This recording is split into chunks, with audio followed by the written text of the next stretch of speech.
As a way to hype myself for Little Nightmares 3 release, I have decided to create a video explaining why Little Nightmares 2 is a great game and why it should get more recognition.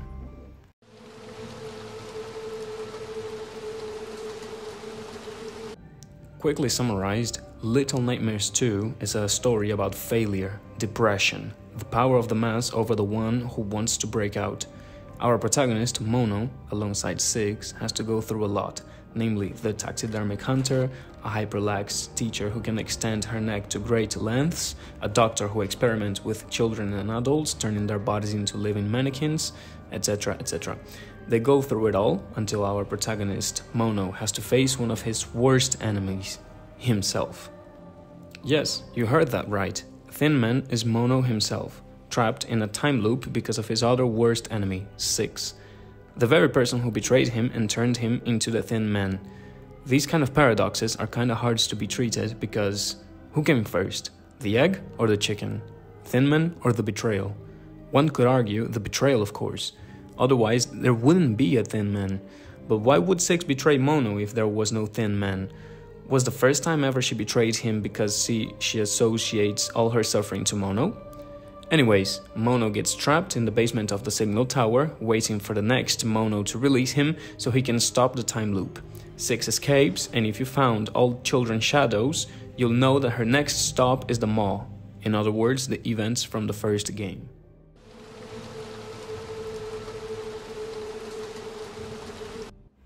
One thing that I really enjoy from this game are how fleshed out characters are. What's amazing is that everything is proven through actions. There isn't a single dialogue line in the game, except for the shouts Six and Mono exchange whenever they call each other. Yet, we can clearly see how Mono is a compassionate boy who is willing to lend a hand to anyone who does not seek to harm him. Furthermore, he has a huge character arc, from shy boy who wears a mask or hat to hide him from the world that hate him, to a brave boy who dumps the mask and fights his fears head-on when confronting the Thin Man, aka himself. Six is kinda harder to categorize because she is an innocent kid that has been through a lot. She was captured by the hunter, by the bullies at the school who hung her up, by the Thin Man who corrupted and tortured her. Is it evil for her to have dropped Mono at the end? She seems like a person who holds a grudge by the way she strangled the bully at the school. Moreover, you can see how things affect her. When you arrive at school, she briefly kicks the ball, but her motion and gestures are the ones of a defeated person, and this action reminded her of the good old days. The enemies are also very interesting. The hunter seems like a lone wolf who captures any type of prey, children, adults, you name it. Anyone who trespasses his territory is free game for him. Traps are scattered all over the forest near his cabin to capture people who venture too far or to warn the lucky ones who survive they should not go further. The teacher seems like a strict and impatient person. She hits the bullies' tables with a rule to let them know they have to do better. The motive of her anger is very justified. She's in charge of a whole school full of children who don't do more than cause chaos.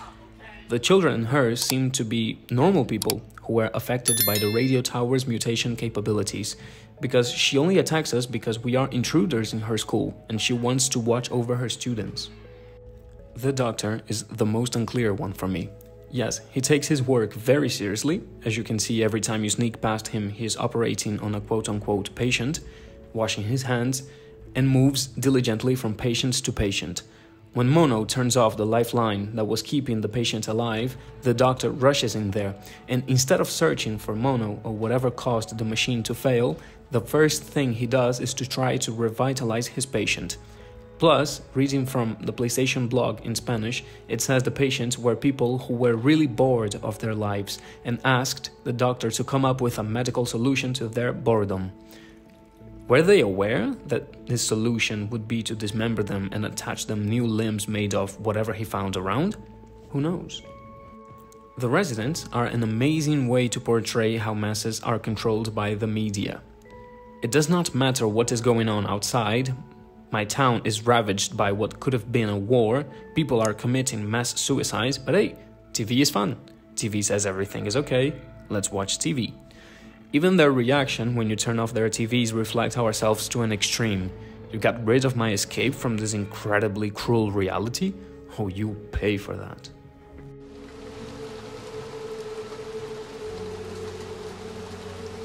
Little Nightmares 2 is art. Again and again, I felt like my jaw dropped when I saw some of the landscapes and zoom outs they pull out so you can appreciate everything they have to offer visually. The level design team and the sound effects or soundtracks team work phenomenally well together. To deliver big pictures with fitting themes that can cause you a sensation of dread, sadness, amongst other feelings. To go through an empty city that looked to be very populated, but now is dead, with almost every infrastructure damaged, and listening to this, you feel things you've never seen before.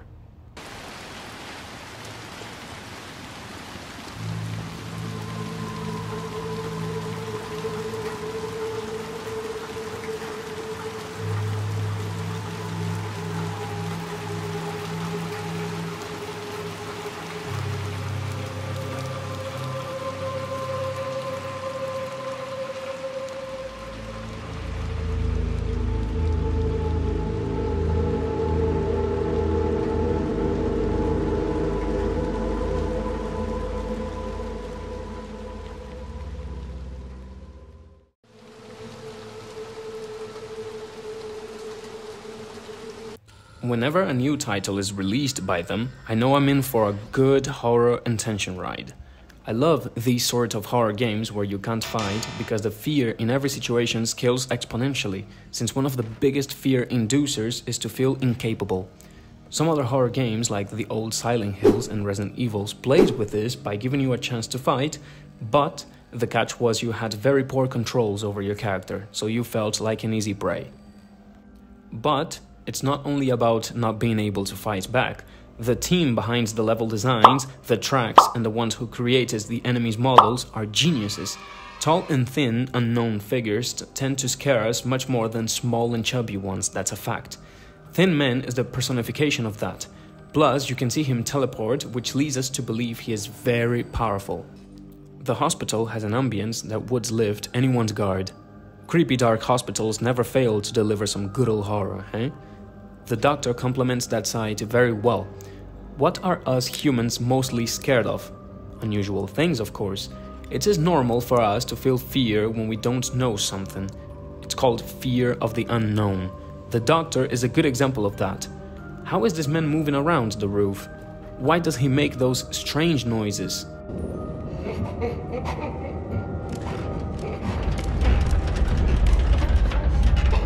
Like, is he having fun? Is he crying? Is he a sentient being motivated by his job, or has he lost consciousness? And how in the flying fuck is he capable of building an army of living mannequins? So many questions and so few answers. The moments of tension come mostly from chases, or when you're actively hiding from one of the things that are trying to kill you. And they're also very well done. The pathing the AI follows is unpredictable, so you always have to be careful when you decide to move. And some chasing environments are designed to be challenging to navigate sometimes, which I love, but some people might call bullshit since it's kind of a trial and error, but hey, to each their own.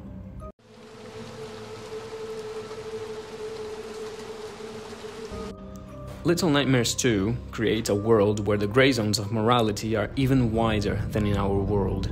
Every character acts with a purpose. Mono is betrayed because he is too kind for the world he lives in. Six is a different sort of victim since she was not evil, she was made what she is because the influence of the outside world got to her soul and corrupted her. The monstrous characters that chase us are the way they are because the tower transmissions affected them, physically and mentally. No matter who they were or who they are now, everyone gets to expose their darkest intentions in this world, where you're pushed to do anything to survive. To sum up, Little Nightmares is a title that I highly recommend to any horror enthusiast. It has a very original way to explain its well-crafted story, which is show, do not tell. It is very easy to get carried away with exposition in gaming. After all, explaining everything that has happened is an easy way of storytelling. To build your world around the theme and explain what's going on through the environment and its characters is a whole different thing, and that's something Little Nightmare does very well. What's more, do not underestimate how this game is presented in 2.5D instead of 3D. There are many great horror games out there which are not 3D and will make you shit your pants instantly. Darkwood, for instance, made me feel horror 10 times more than Resident Evil 4 Remake. And that's coming from a horror enjoyer who's been playing horror games since the age of 8. What I love the most about Little Nightmares 2 is that there aren't any jump scares in the game. Horror is well made through the environment, the enemies, and the tracks, and not some cheap high-volume key sound